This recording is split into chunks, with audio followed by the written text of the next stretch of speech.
Hello team, welcome back. This is the training video for the MD HeartPro. I'm going to say the same thing at the beginning of all these training videos like I have in the past, so you've heard it before and still mean it. This training video is for those who have already gone through the training and like this brochure you've received here. Go through this thing from cover to cover, digest all of the material in it so that you understand these basics, because these videos are more, they're going to take this clinical or this scientific knowledge that's coming out of here and turn it into a usable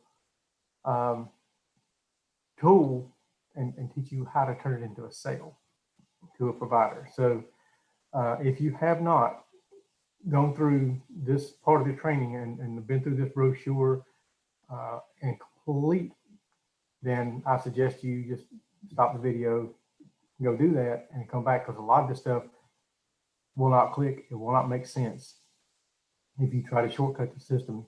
This is your livelihood. You need to know what these tests are capable of, what they'll do. This one I am particularly proud of. I like the I mean, all of them are great. Just a couple that really stand out. This one here has such a potential to be a life-saving test that is so simple, very affordable, and there's no reason for anybody that meet just basic criteria to not have this test. And we're going to kind of go into that. So if you've been through that training, let's carry on. This particular, the HeartPro test, you got your hard copy in your hand, you know, this green portion here, this is a 3/4 page. And this page at the top, I actually have to click to the next page, is showing what it's doing is it's blocking the lower part of this test result so that it just shows the lipid panel at the top. You know, this 40, 48, I think, for your female. Obviously, that wasn't her actual picture for HIPAA purposes, but very healthy, non-smoking, very healthy person, had a lab work done. And look, the lipid panels, I mean, barely outside of the normal. Nothing, no bells, no whistles, no alarms. Millions of people a day get this test result right here, and doctor never thinks twice about it. He might say, even a few more greens, you know, if you really want to take some B vitamins, whatever, but nothing of alarm here. They're so close, you know, just basic modify, you know, run, you know, do a little exercise and, you know, cut back on some butter and fats and you'll be fine. Now, when you flip that green page over and you look, you've got these panels with these glaring siren wailing alarms. This lady died from myocardial infarction. Look at these numbers. I mean, they were through the roof, but the physician didn't know. You can't treat what you can't see, what you don't know. That's why this test is so important. Now, providers to this day still rely heavily on lipid panels. That's part of this test.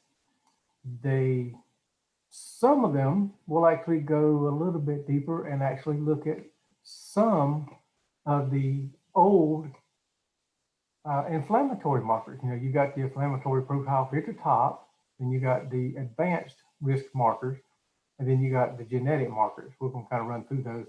And again, I'm not going to read this brochure to you because you should have already digested this. But the up here, you got these I think they call it the advocate life of, I can't remember the terminology myself, but the life of proteins markers here is through the roof. These numbers right here, this person died from an MI that was totally preventable. Look at these different markers and things and it showed what would happen. Now, if you get to the bottom down here, the diagnosis, had they had this test, they would still be alive. Look, the treatment that would come from the report off of this test would say aggressive treatments to lower the LP-PLA2, these different markers, your LDLs, to increase your HDL with exercise. Here it shows your statins, your B vitamins, aspirin, omegas, and things like that, aggressive diets. And then, of course, it being a female, there's always a dietary vitamin D concern. So with all that being said, with that aggressive treatment, after receiving a result like this, the patient would have lived. So that's how important this one test is. And you conjunction that with some other testing that we have available for our providers, we can really make a big, significant difference in the actual life or death of many patients, as well as the increased quality of life in some that are having some disease here to beat, and we can treat it and make their life better. So this next page, when you flip it over here shows an example of what the report looks like. And what we do is we condense it on that front page. You look in here, it shows the high priority inflammation risk. It goes through and gives a physician some information, talks about here, raising vitamin D and why, and it gives them something to consider. Now, it's up to the provider as to how they treat that patient. All we do is give scientific, peer-reviewed, up-to-date data that has been, patient data to give them some guidelines. They can be as lackadaisical or as diligent as they want to with it. It's up to them. It's their patient. We're just a tool to help them with that. They get all these numbers. Now, over here, it shows here 60% of patients with heart attacks or strokes have normal lipid levels, like the one we just looked at earlier. 50% have no traditional risk markers. Those are your, and we'll go to them in a second.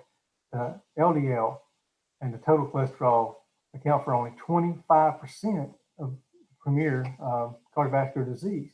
Like right here, look at from the 50s to the 80s, they just looked at your total cholesterol. Then the 80s more, they come to lipid panels. Then in the 90s, they had the lipoprotein panels that kind of come into play. In the 2000s, then we get into these inflammatory markers. Then they started adding in a couple genetic. The APOE is probably your most common.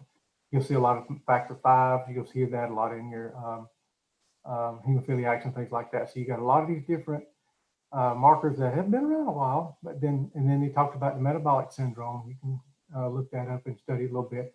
But in 2010, these new inflammatory, the microalbumin and the creatinine ratio all come into play. And these things have all of the evidence-based data to back it up, to show what they can do to completely protect that client. Now, this part of the thing goes into, obviously, a doctor's going to know this. This is more for you and for other staff and patients and things like that to look at different parts of the plaque test. But over here, I highly encourage, if you better have already, to go through these markers. First of all, I've been a little bit out of the loop, and I've got to get better at my pronunciation with these tests. You've got to be able, and matter of fact, that's kind of going to be the remainder of our section here. When you approach a provider, you gotta look at things from the aspect of others, and we've got two that we have to consider outside of our own. Obviously, we're there to help people, but to make money. All right, let's take the provider for a minute. The number one question that they're going to ask, just like anybody else in any other business, it's not good, it's not bad, it's business, is what's in it for me? Why should I order your test? And that's a fair question. Number one is for the patient. Go back, matter of fact, this is about 90% of my pitch when I'm speaking with a physician. And actually, if you ask this one question, you're probably done. You don't have to go any further. Say, Mr. and Miss Physician or PA, whatever, provider, nurse practitioner, say, flip this over where you had to leave the panel. So you've been to leave the panel since you got out of med school. Now, why in the world, when it costs you zero, you spend nothing, that you can get this test, why would you not want those results in treating a patient? Particularly when you see what can be revealed for somebody that you normally would not be so highly suspected of being in the dangerous category. Why would you not want that test? And see what they say. Now, typically, so far, the only thing I can think of would be they come back, what if my patient can't afford it?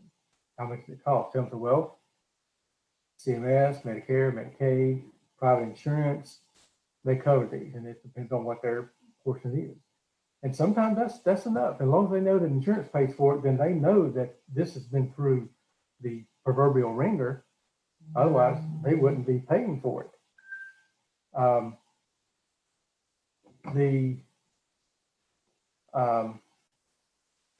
The other sum, and it's rare, very rare, but you may have a provider that goes to these and say, well, what if their insurance, they don't have insurance? What if they can't, physically afford this? Well, then you let them know. So what we do is if you order the test and their insurance denies it, or for whatever reason, or they don't have it or whatever, if you order it, then they will reach out to them from the billing department. We've got a cash price for these that will work out with them. And the way it works is, let's just say this one, I won't say, it's like $155 or something like that. I can't remember the exact amount. What they'll do is they'll ask them up front, could you afford this? If you had $5, $10, whatever, could you afford something like that per month? Would you be able to make payments on that if it took you forever? And see what they say. And then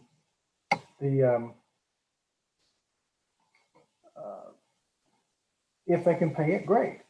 Now, if they can't, they're going to ask them if there's any way to pay for it at $150. Okay, let's say they just physically can't. They are completely have no extra income. Then, and you don't want to use this right out of the toolbox or try to promote it to everybody, but let them know that, okay, CMS requires that we attempt to collect the debt. You get the test, let's just using that $155, then here's the deal. If by the third bill we send you, it's not paid, or you haven't set up some kind of a payment arrangement, it's written off as a hardship. Again, now you don't want to get in the habit of promoting that to everybody, because if they can afford to pay $20 or $50 or $75, whatever, then every bit helps our company keep doing this. Now, we've never, and I don't use that word very often, never and always are very nasty tasting words, but never taken anybody collections for a bill. Had no intentions of it for two reasons. One, this is part of paying it forward, and to demonstrate that we are truly here for the patient. Yes, we're here to make money like every other company, but we're here to take care of these patients. But if we do this for the ones who truly, honestly cannot do it, the ones who are insured, we will get enough extra from those to cover that cost and move forward. So it's everybody wins. It's just a paying it forward mentality. We'll do this for those, for all of the business. And number two, even if it wasn't so altruistic, now there are labs, I'm not going to call names on here, but the main labs around here that we deal with, if you go to a provider, you get lab work done, and you stop and eat lunch on the way home, you're probably going to have their bill in your mailbox when you get there, when you get home.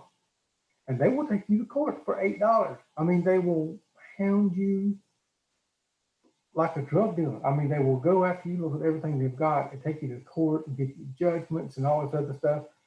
And we discovered a long time ago, why would you ever do that? You're going to spend more money to go to court, to get a judge, to give you another piece of paper, that says that person owes you money. Well, we knew that before we started all this. They don't have it. If they had it, it would have been paid by then. So what is the point of throwing good money after bad? It's like a light bill. If the power bill goes up $10,000 1 year, it's a line item expense. It goes up. You just build it into your business plan and you move on. So I hope that puts that to bed. So far, haven't had any other objections on this particular test because again, I go back to this screen right here, this question, and I show them this page. What provider would not want to know this about their patient? And you have no cost in them getting so. I mean, it's not like you have to pay for an x-ray or pay for this or pay for that to find it out. It costs the provider nothing. As a matter of fact, then the last point I want to bring up here is you actually, as Mr. and Ms. Provider, you make money providing this test to your clients. Now, unless you did this coincidental to a visit, they were already there when you ordered it, there's an office visit for that. Then when the test is run, you have to go over the results with them. Now, whether that be a teledoc call or whether you bring them back to the office, now you're going to get an office visit to go over these results with them either way. But you don't even have to type a patient exam room for this. You can bring them in and have them sit in your office or go get them in a secluded area of the hallway and say, here's your results. You came back a little high right here. We need to put you on this prescription, or you need to go to Y and sign up and get you some exercise. Whatever you're going to tell them, a 90-second visit to go over these results. Unless you've got somebody that's in critical stage, well, then you want to book them for a full visit. But typically, you can add 2 to 3 or 4 of these a day to your practice and not affect your patients. If you're normally seeing 35 patients a day, still see your 35. Bring 3 or 4 of these in, take 90 seconds. Here's your results. Everything looks great. Have a good day. And off to the next room, pay girl on your way out. And that's extra income on top of what they're doing. Now, this is in conjunction with other things we're doing that actually make them actual income more. But this is part of the Stark and referral stuff. So they can't get paid for the test, but they can get paid for the visits, the subsequent visits from it. And if it's part of a provider group, you discover something in here, now you're talking downstream revenue because, okay, well, we need to refer you over to our cardiology department. And they're going to do some more in-depth studies and things like that. So that's now your larger groups, they foam at the mouth about all of the downstream revenue that comes from finding it in this test here. And when you get this level of testing and this treatment for a patient, your revenue is increased in yet another way. If you don't meet everything is moving towards results-based medicine. If your patients don't exhibit a level of improvement, your reimbursement rates from CMS are going to be cut, and probably most other insurers, some are just doing it now, not all of them, but they're going to follow suit. Everybody follows Medicaid. They're the lead dance, and everybody else just follows along. So you want to keep those numbers high. You want to keep the satisfaction numbers high, because again, if you get if when they do their little survey, if they put on there, all I did was refill my prescription again, I just couldn't get 2 words in it. If they get mad and those numbers come in, they get a reduction in their reimbursement rates by sometimes several percentage points. Don't sound like much unless you're running $1 billion a year through CMS. 1% can be quite drastic. So you're keeping your satisfaction scores high because you're finding things that the average doctor would never see, and you're fooled as a provider if you don't point that out to them. So listen, we go this extra mile because we really care about you, and we really want to see you healthy. We really want to see you thrive, and this is the way we do it. With a test like this, now we've got everything set up for we found this. Now let's treat it before it hurts you. Better patient results, better satisfaction scores, healthier patients, higher reimbursements, extra office visits. So can you see a pattern developing here? They're going to be financially rewarded for doing what they really should be doing to start with for free. So, and again, those of you that know me so far, I don't pull punches. I call it exactly like I see it. And this is medicine. This is practicing medicine right here. It's not sitting here. I've been to a physician and seen them sit there and type at a computer, never once look in my direction. Walk in, everything fine, need refills, everything good, no changes. Okay, thank you. And hit the door and gone. And MedTech leading up front here, get this lab work done. We'll call you back for anything you need to know about. And they're getting paid for that. That shouldn't be. We're here to help stop all that. So I think, let me make sure to wrap up here. Talk about those.